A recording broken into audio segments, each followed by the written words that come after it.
I mean, one quote, one gentleman I liked, he said, Brad, my fear is I'm going to go from he's the guy to who's he, right?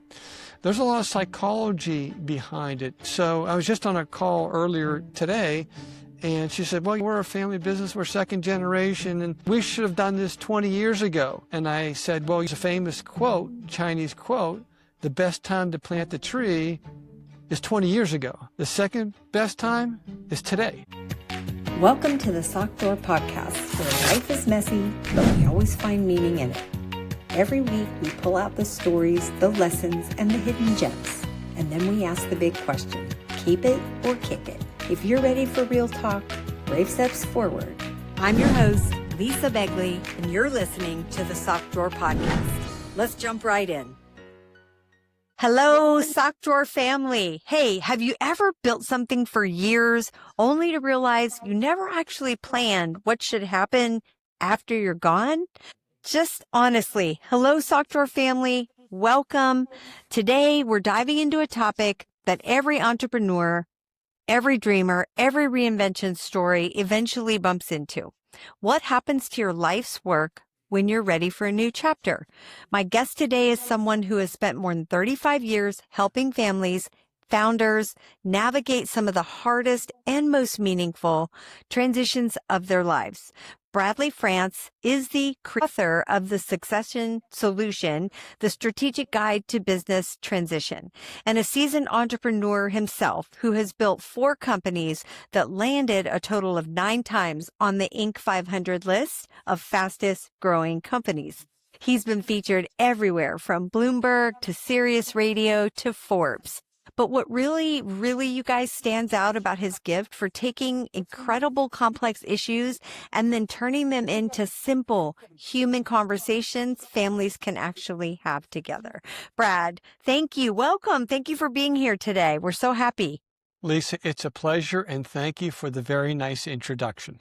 You're welcome. It's definitely my pleasure to do that. Well, listen, I have a question.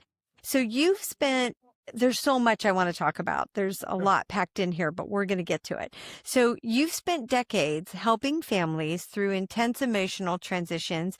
What first pulled you into this kind of work? Can you take me back a little bit? Yeah, that's a great question, Lisa. So it's actually, I had, I'd say, 2 jealous mistresses in my professional career. Okay. So one, I was a practicing lawyer, and the other one, I was an entrepreneur. And as a practicing lawyer doing a lot of estate planning, business planning for business owners, I came up with the greatest estate tax, income tax techniques, and still saw family businesses fail. And it was really troubling to me. And then at the same time, when I started my first business venture, I, along with 2 other partners, were abject failures. This is the company that made the Inc. fastest growing company 3 times.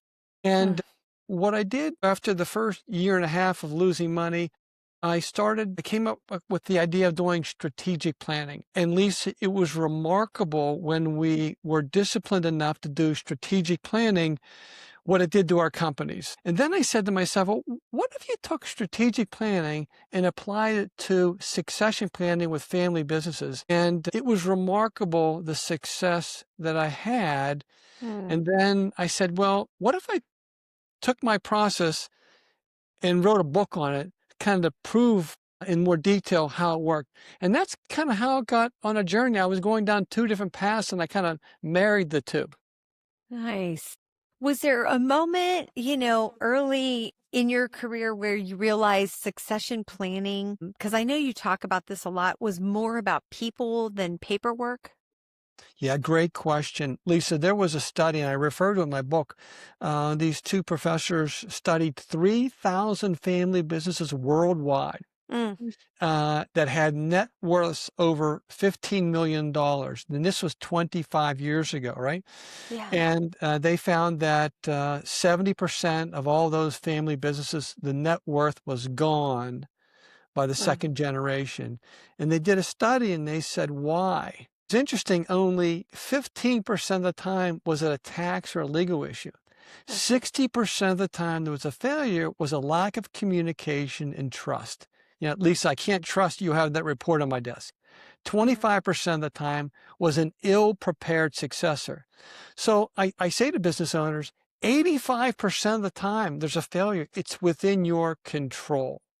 And that was really a light bulb to me that even though I'm a former CPA, even though I'm a lawyer, it's not the technical aspects. You got to get those right, right? But it's not the technical aspects that get family business is in trouble. It's the inability to communicate things. And you said, and I appreciate that I have it in a very simple format.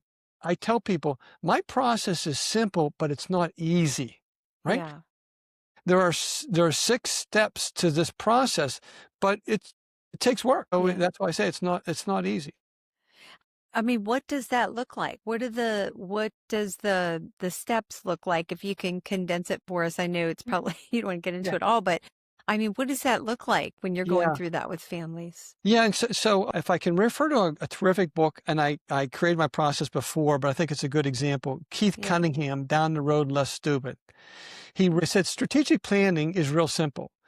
You would first identify where you want to go, then you identify where you are, you then identify what's in your way, because if there was nothing in your way, you would be there already.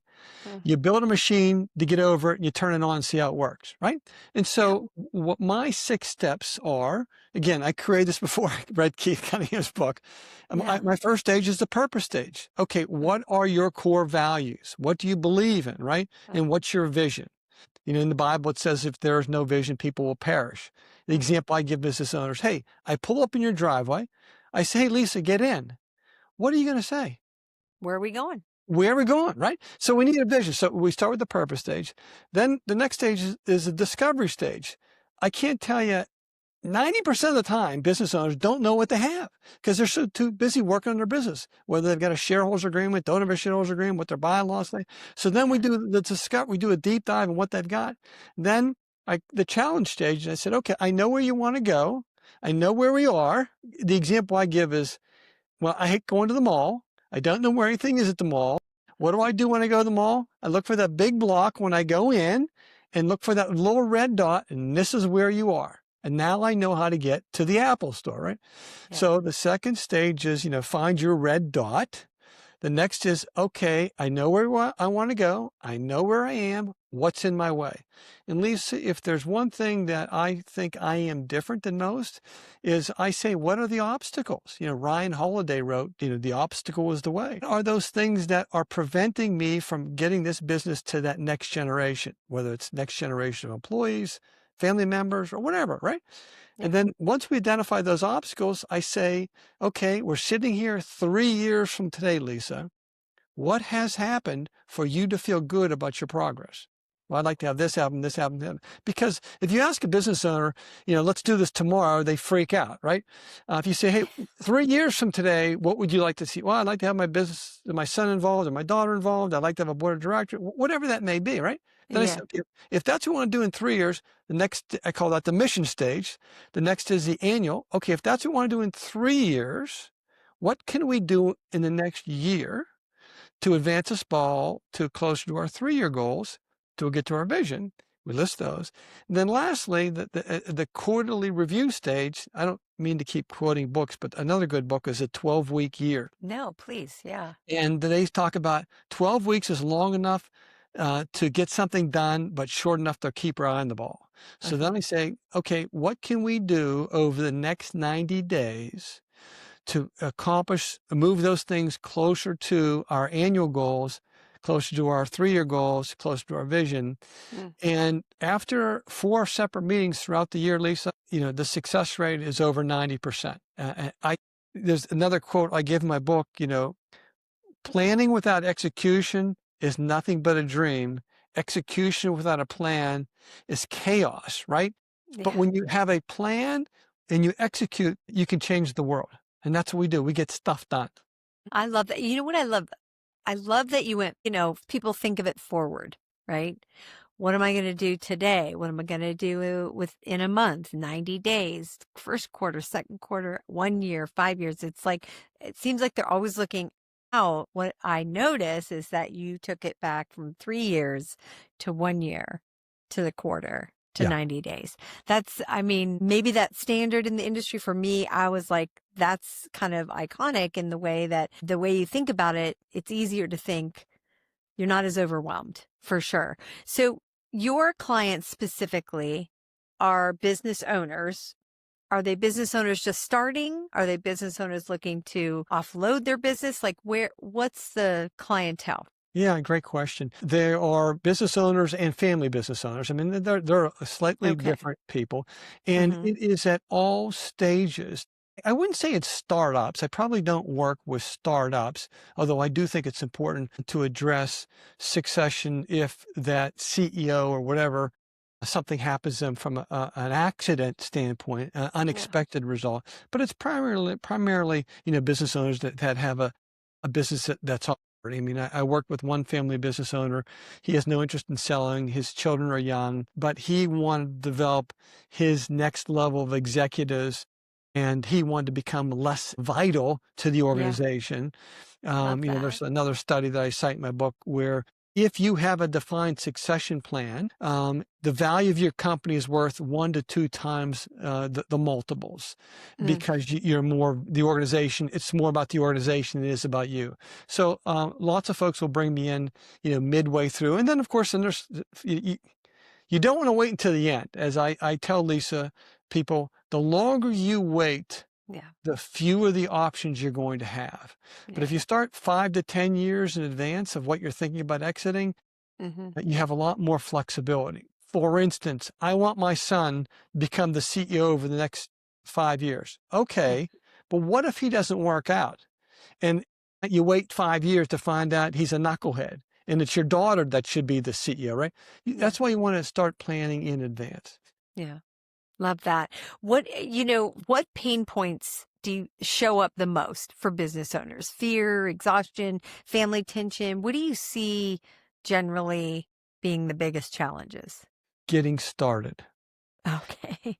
That's It's the typically, yeah. uncertainty of it all. So what happens is they go into shutdown mode, right? Mm, I'm afraid I'm going to upset somebody in my family. I'm afraid my employees will find out that I'm selling the company, which by the way, that's really not, most people don't want to sell their company.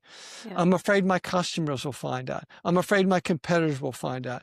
I don't know how much I need to retire. I mean, all this fear, there are the family fears, there are the personal fears. I mean, one gentleman I liked, he said, Brad, my fear is I'm going to go from he's the guy to who's he, right? There's a lot of psychology behind it. So I was just on a call earlier today, and she said, well, we're a family business, we're second generation, and, we should have done this 20 years ago. And I said, well, there's a famous quote, Chinese quote, the best time to plant the tree is 20 years ago.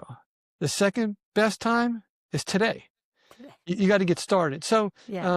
it's more about that inertia that I see, but there's a lot of fear that I see that prevent people.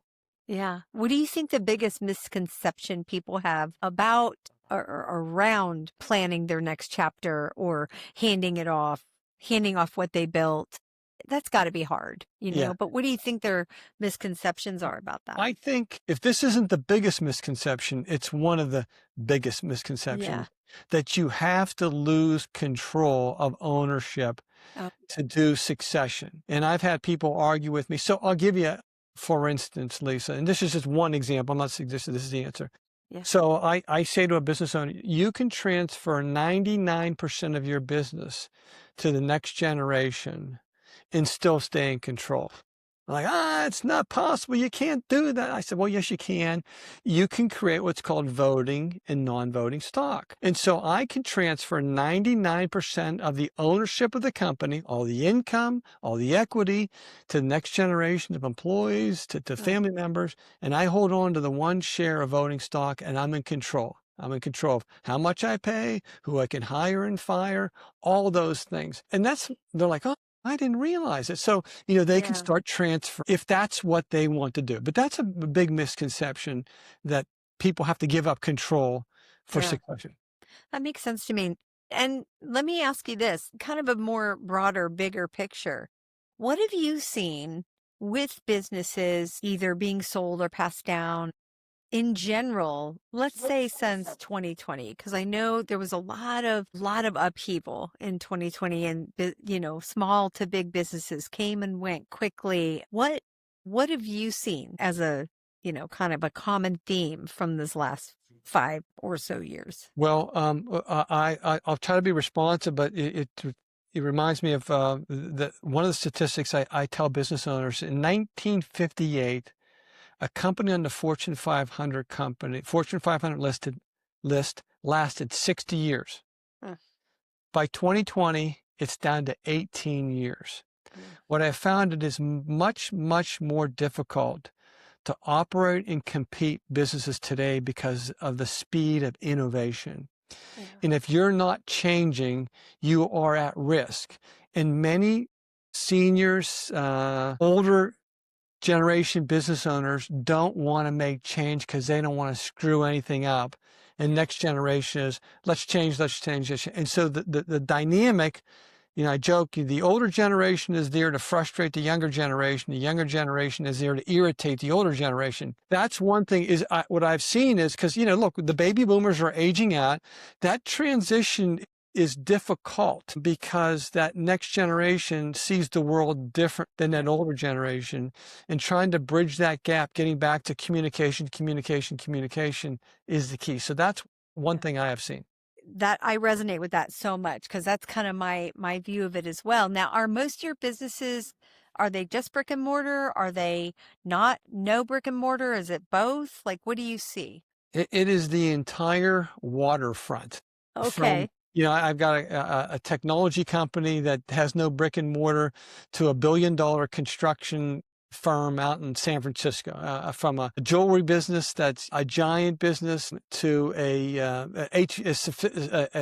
industrial HVAC business to a medical practice to a legal practice. So it really crosses. They're all slightly different, Lisa, Yeah. but they all rhyme with respect to their succession. They're all very similar issues. Okay. All right. So you would say there's a fair balance there.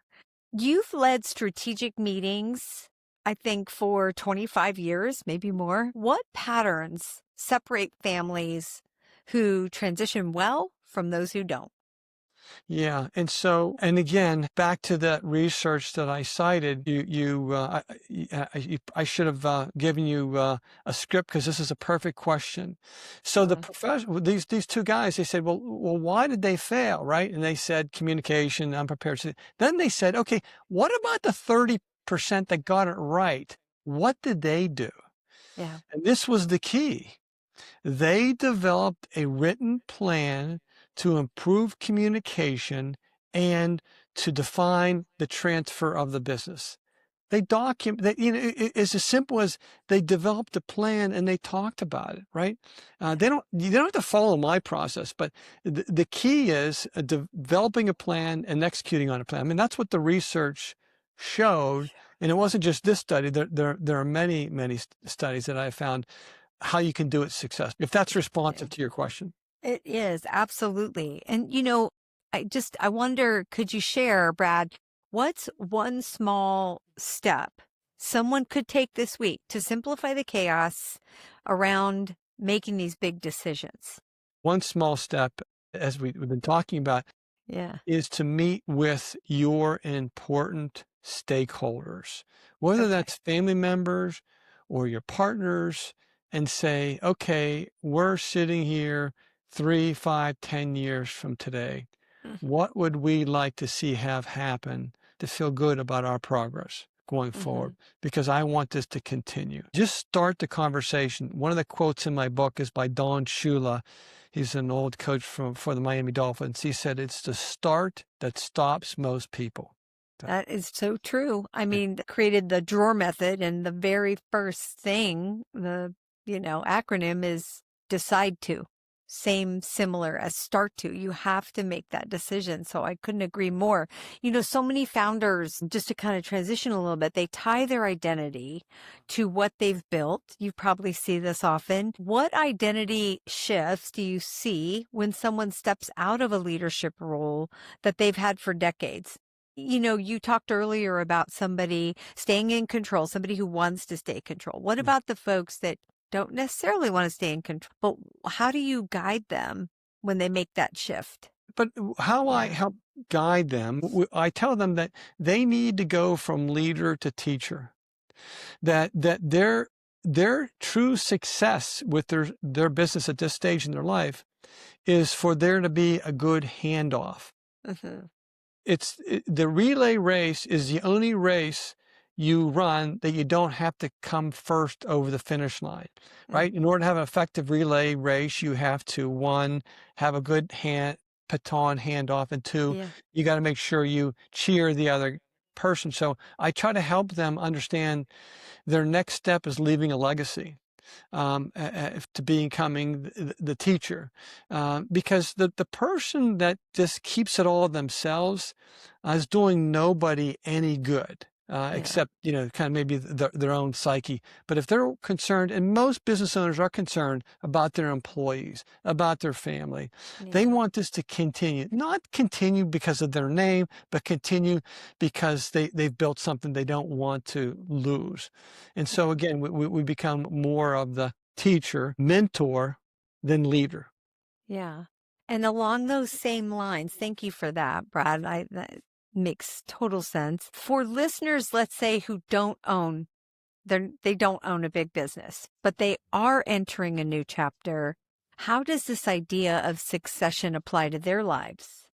Yeah, well, one of the quotes I give is, Ben Franklin once said, "The only two things certain in life are death and taxes." I'd like to add, it's death, taxes, and succession. It's going to happen Yeah. to every business owner, whether it's a sole proprietor or, my daughter works for Disney. Bob Iger is working on his second succession plan. The first one failed miserably. Yeah. And so I would suggest even the smallest person that they educate themselves. Hmm. This is not that hard to understand the concepts. And, I know it sounds self-serving, but I have a book. It's called The Succession Solution. Read Yeah. that book or get other books. And I think that will be a roadmap, not the roadmap, for them to follow to help them figure things out. But, it's going to happen whether they've got control of the situation or somebody else has control of the situation for Yeah. them. Yeah. Thank you for that. Brad, where can they find the book? Can they find it anywhere? And again, Yeah, so thank you very much. They can find it on Amazon, okay. and it's The Succession Solution. If they Hmm. go to my website, which they can go to my website, they can also get it. It's thesuccessionsolution.com. Yep. But, really the best places and the least expensive is Amazon. And if people don't like to read, like many people don't, it's also on Audible. They can get it on Audible. Oh, I love that. And also, you have courses that people can take. Yes? Thank you. And so during COVID, I had created a certification course for other business advisors, which was pretty good. And then Yep. most recently, about a year and a half ago, I created a master class and with an outline and an assessment at the end for other business owners that have 5 years of business counsel or more, because I've been doing this for 20 years, this Mm. particular process. It works, and I want it to continue, and I want to help other advisors work with their clients to help, because I can't do it all. So that's my succession plan.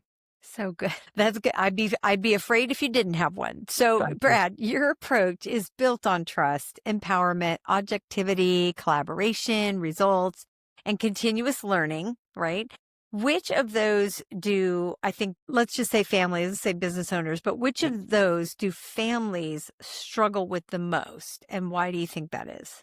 Yeah, I think that families, business owners, what they struggle with is starting from ground zero. They want to rush to the answer, and oftentimes they don't have the information to make an informed decision. Mm-hmm. And that's why I say, hey guys, I said, if you're going to engage me, we're going to follow my process. It's so important to have an agreement on values, because most relationships, Lisa, fail because there's no shared values. Whether Mm-hmm. that's an employee who doesn't show up on time or come to the office because that's my value, or my spouse, I don't respect her.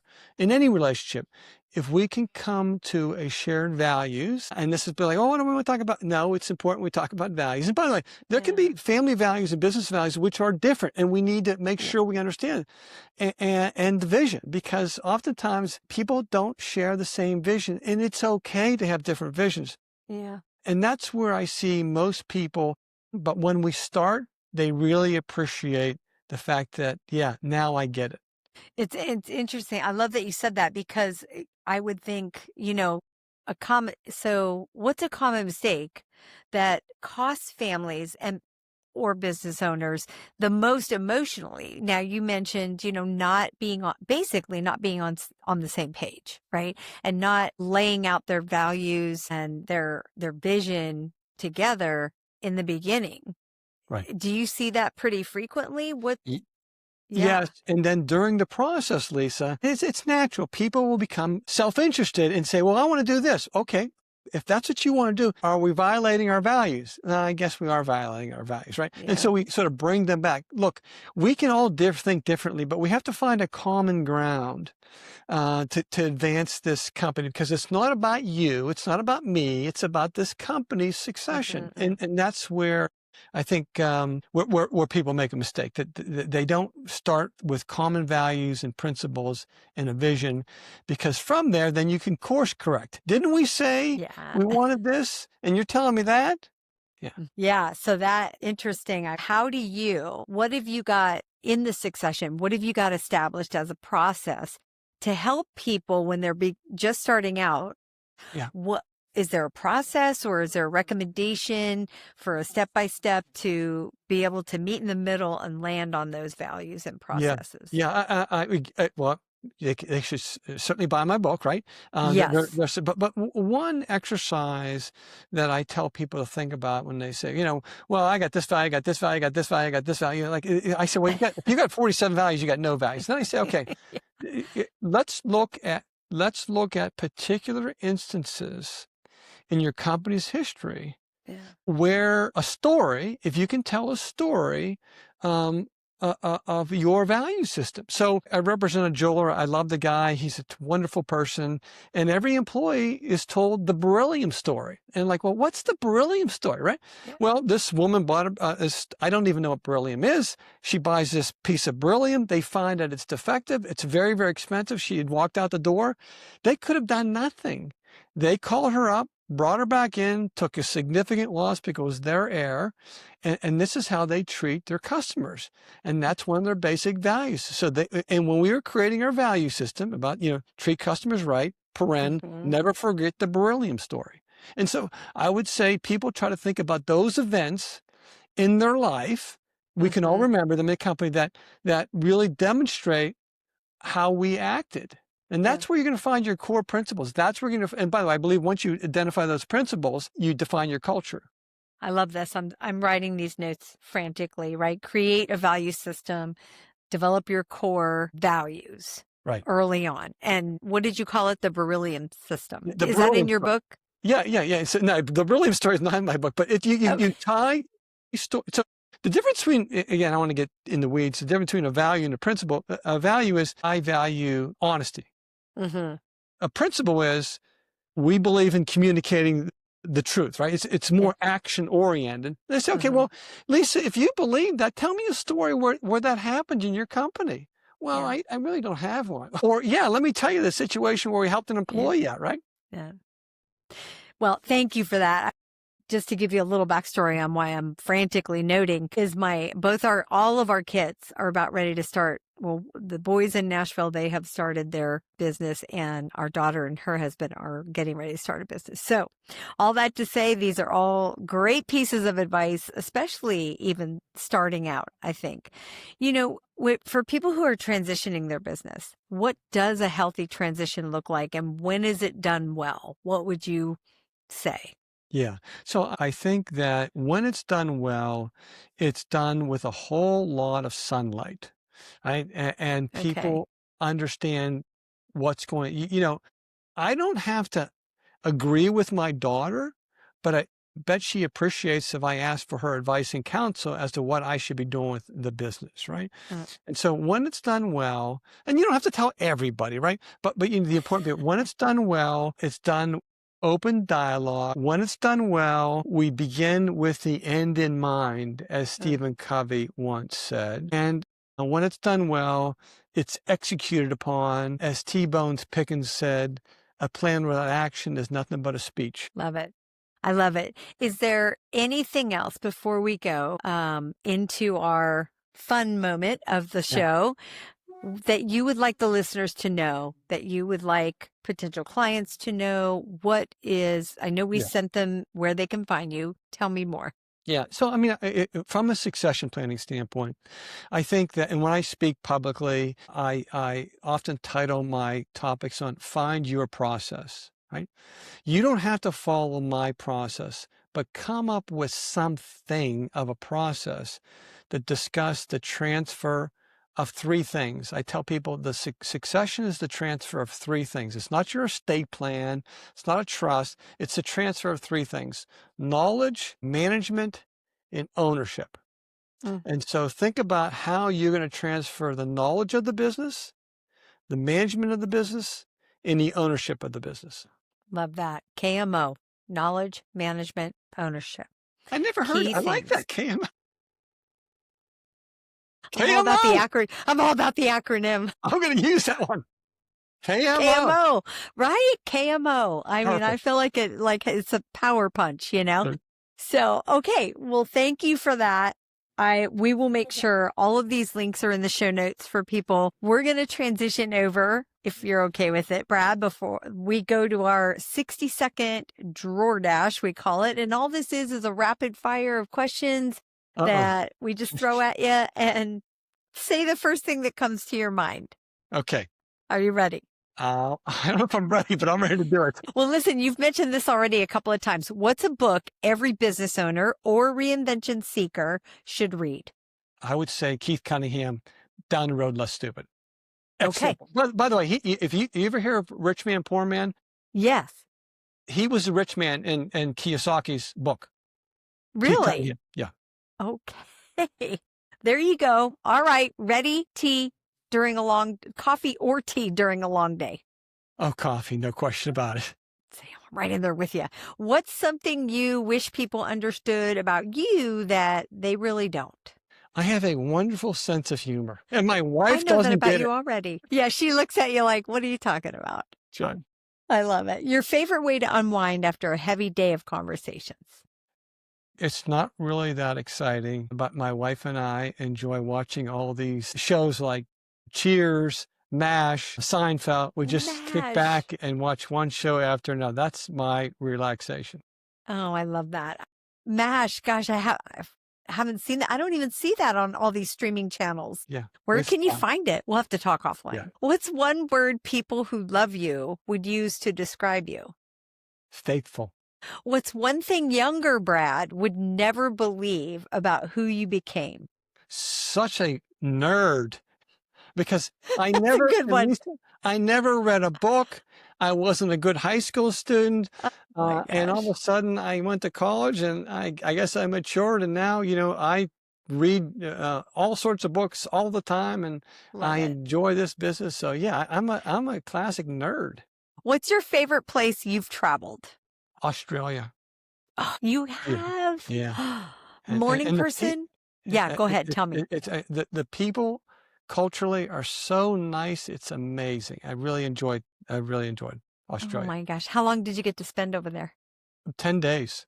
And when you go to Australia, you got to spend a lot of time, because we went to the Outback, we went up to the Great Barrier Reef, and went to Sydney. It was wonderful. I loved it. Outback, not the restaurant, guys. Okay. That's amazing. 10 days. And I would think that's a long flight. It is a very long flight, especially from Pittsburgh, where I am. Man. All right. Morning person or night owl? Morning person. What song instantly lifts your mood? Freebird. I love that. One thing you hope people remember you for? My friendship. Okay, now here's one thing I always ask my guests to give our listeners. Just every episode kind of ends with a tiny dare. It's just one small action from you that our listeners can take today that starts to create momentum. Start educating yourself on this subject. Anything. And just pick something up, because it will move them so much further ahead than if they do nothing. Yeah. I'm with you on that. Knowledge is power, y'all. All right. Brad, thank you so much for reminding us that really legacy isn't something we leave someday. It's something that we build every day in how we lead and communicate, how we prepare the people we love for what comes next. My and pleasure. For our listeners, and my dog's barking, your next chapter, it doesn't begin with when you step away from something. It begins when you step toward clarity.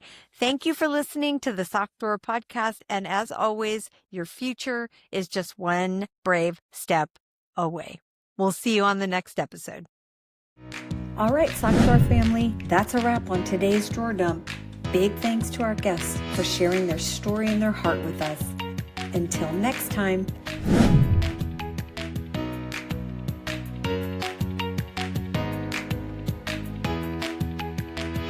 Don't forget, life's too short for mismatched socks. Retire the ones with holes, inspire the ones that still shine. See you soon.